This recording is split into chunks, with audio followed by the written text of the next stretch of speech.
Yo, yo, yo! Zane, the kinda hackery computer guy here, doing lots of computer stuff that is all completely legal, but still very secret.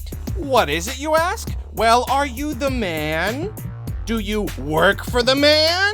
Whatever, doesn't matter, you're never gonna know because I use ExpressVPN. ExpressVPN encrypts my network data and reroutes it through a secure server, so my activity and personal information are private and safe. It's much harder for companies to sniff out what I'm doing online, stuff I'm clicking on or looking at, and no one can use my IP address to track my location. Even more, I can make the world think I live in any location. I can play game betas that are held in specific regions, no problem. And if a streaming service has a show in other countries but not here, blammo, easy as pie. I've got access to every country's entire library. Today, I'm watching The Office on Netflix, but The Office isn't on Netflix. And not in the US, it's not, but it is in the UK. Zane a billion, the Netflix man zero. Also, since ExpressVPN masks my IP address, people can't DDoS attack me when I pwn them at the online computer games that I play, and that's good because, oh gosh, I just do a lot of pwning. What can I say? There are a lot of VPNs out there, but ExpressVPN is consistently rated at the top of its class, and I love it because it's fast, safe, and reliable. So head to expressvpn.com/Arlo or hit the link in the description to find out how to get 3 months for free. Now, if you'll excuse me, I've got to, well, you know. Hey. Hello, my friends, and welcome to another edition of the Nintendo News Roundup. What do you mean Nintendo News? Were you just randomly doing a Nintendo News Roundup? Why? What is that? I don't know. Who cares? Here we go. So as I speak these words right now, we are currently within the week of June that there would normally be E3 and an E3 like Nintendo Direct kind of thing. Summer Game Fest is going on, but Nintendo has been very quiet. But word on the street is there might be a Nintendo Direct on the 29th of June. This information comes courtesy of one Alana Pierce, who just seems to be pretty darn sure. Like, pretty darn sure that that's it. Possibly just, you know, various people she's hanging around with or whatever. Is there a Nintendo Direct announced? No, but I believe that there is a Nintendo Direct coming on the 29th. I don't know that that's been announced. You heard it here first. We really don't know. There's no real confirmation. I mean, it's not this week. We know that, and yet it's reasonable to expect they'll probably do one in June sometime. People have pointed out that the 29th is the day of, like, the shareholder meeting. Does that make it a bad day for a Direct or a perfect day for a Direct? I don't really know. If it's not on the 29th, though, I think next week is fairly likely. I mean, the 29th is a Wednesday. They love doing them on, like, Tuesdays or Wednesdays. And, but I could see next week happening, too. Just sometime in June. Not a guarantee, but we can expect it. But that means we can't expect it, because if we all expect it, never mind, not going into that right now. So we'll see about that one. Another rumor going around that Nintendo has a new Fire Emblem game, like basically a brand new one, already done, and just kind of sitting around waiting to release. Allegedly, this is a new game, not a remake, with a brand new story, better graphics than Three Houses, originally intended as an anniversary game, and then some specifics that the main character has strange red and blue hair and a dragon mom.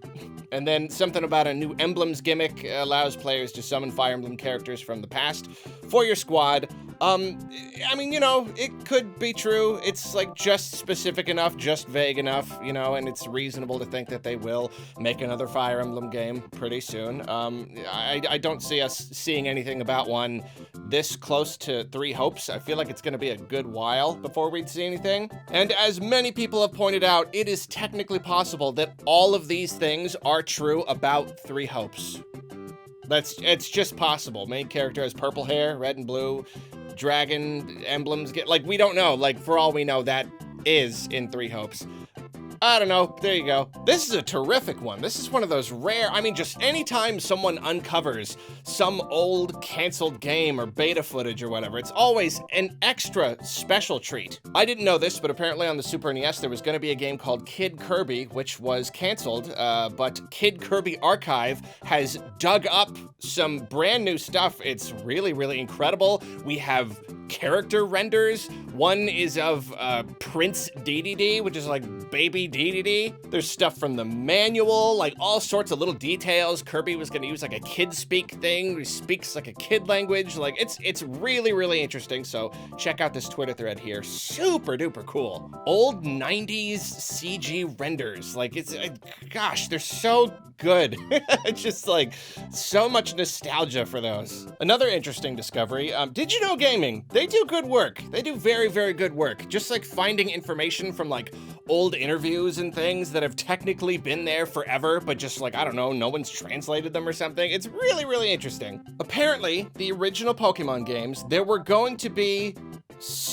over 65,000 versions, essentially. You know how in the game, everyone is assigned like a trainer ID, and it was basically going to be that every single ID had a slightly different game. The world was a little bit different, and I don't know, it's really, really interesting. I don't know exactly how they would have done it. But yeah, that was the thing. And then Miyamoto was like, no, let's not though. It's a pretty good decision. It's a cool idea that like most of the games are kind of, you know, it's your world, it's your special kind of thing. I can see that, but you know, I don't know. Speedrunning nightmare. I'm sure everyone's like, no, give us like one version or two versions or whatever. So that's interesting. I wonder what kind of stuff they would have done. Oh, and the video. This video is, the voiceover is done by Loxton. Whoa, I know that guy. Speaking of Pokemon, except not really Pokemon related, but basically James Turner was an art director at Pokemon. He just announced that he was leaving the Pokemon company and starting his own game studio. And not only that, apparently this is a thing that's already been happening because at the Devolver Digital event, they revealed their first game, the Plucky Squire, which looks incredible. Like everyone was talking about it. Looks super duper, super good. I love how like we've seen storybook games, but like we're still relatively early in this medium that like the definitive storybook game, and then they come out out of the book and into the real world. It's just really good. It's just that idea explored more fully than any game has before, and I think that's really cool that we can still do stuff like that. That's cool. It's sort of Pokemon related, sort of Nintendo related, even though it's probably gonna be on every single platform except Switch. That's not 100% sure. That's what I assume looking at it. Looks great. Next up, we've got a story, a tale as old as time. Nintendo announced, you know, Xenoblade 3 Special Edition. Cool. Hey, everybody, come and pre-order it. Oops, we forgot that more than 20 people like to buy our products, so like, it just crashed the server, crashed the store. No one could do anything. People were having things in their cart, out of the cart. Just a big, huge fiasco. And Nintendo had to apologize and say that they're gonna make pre-orders available at a later date, but it's just like, come on. Like, come on. We're just tired of it. We're just tired of it. And it's Xenoblade. I mean, like, it's got a really good dedicated audience, but like, just looking at the numbers, what if this was like a Mario or a Zelda pre-order? Like, would it just be even worse? You can't even handle Xenoblade pre-order? Come on. Just come on. Come on! This is my plea to Nintendo. This is it. This is what's gonna do it. This is what's gonna make them change. Come on! Come on. What is this? Get with it. So apparently DK is British.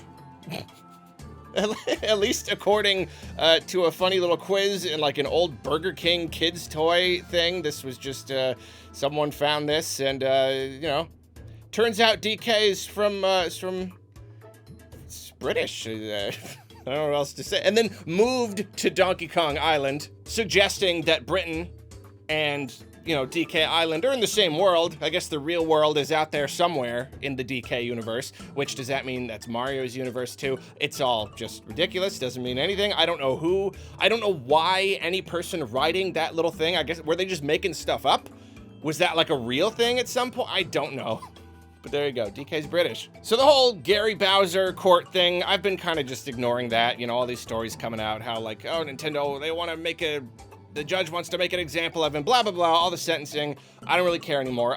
But a really interesting little tidbit out of the court documents came out. One of the reasons Nintendo was seeking so much money is not just because of the potential lost sales, but just all of the R&D money they had to spend on, you know, making the Switch more secure. And apparently, the second Switch model, not the OLED, but like the one that came out in 2018 with the better battery and stuff, apparently a really big reason for that model existing at all was them trying to plug up leaks and just make it more secure. Like, this was a direct reaction to piracy and I guess what Kirby Bowser and all them were doing or whatever. And they say they spent $65 million in all of that R&D. But yeah, I don't know. I mean, so I guess we all have Gary Bowser to thank for that new model. I loved it. Better battery. It was great. So companies love filing their copyrights, as we all know. But apparently Nintendo has filed some new copyrights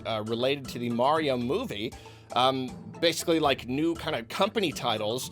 Nintendo Studios LLC, so that's exciting because we know that they're going to be pushing more into other visual content, and that's cool. I mean, just the Nintendo Studios, that almost like gives me shivers, just like, oh my gosh, what other shows or movies might we see? Like, that's really awesome. But funny enough, the second one is M Brothers Productions LLC. That's interesting. Does that mean like, what is that, like a fictional one where it's like, oh, it's Mario and Luigi doing it themselves? Is it like a separate one? Is that a sub one of the Nintendo Studios? Maybe they plan on making Mario movie after Mario movie, and that'll all be M Brothers. I don't know, but that's certainly interesting. Switch/PC news, Monster Hunter Rise. I'm always gonna be pushing for that game. It's great. They just revealed a bunch of stuff for the Sunbreak DLC demo. It's gonna be a Sunbreak demo, so if you want to try out Monster Hunter, Sunbreak demo, go check it out. Grid Studio is a company that makes these really, really cool, like they take old systems, they're dead, they're broken systems, don't worry, they're not killing systems. They're not pulling a whoever, was it Jake Paul or someone with all the dead Game Boys? No, they take old systems and they make these beautiful like framed art pieces of them. They do them for like Game Boy, and they look really cool. I think that's really, really awesome. Breaks apart all the pieces and you get to see them. Nice little framed thing. And they just revealed they're doing the DS Lite. And it looks so good. It looks really good. They're expensive, but I'm pretty tempted to buy one of these. They're really, really cool. And finally, we had the latest Mother Direct. It happened, just like gathering up all sorts of Mother/Earthbound themed fan projects and even just like Mother likes, you know, which has not really caught on as a name, and yet like it really is a thing. Like Mother inspired quirky RPGs. It's really a thing. So yeah, a whole bunch of those awesome stuff, including the really awesome fan remake of Mother that just looks really, really, really good for a fan project. Really super good. Really great job, everybody involved in that whole direct and all that. Well, that's it, my friends, for this edition of the Nintendo News Roundup. Is there gonna be another one? When's the next Nintendo News Roundup? I don't know. See you later, bye!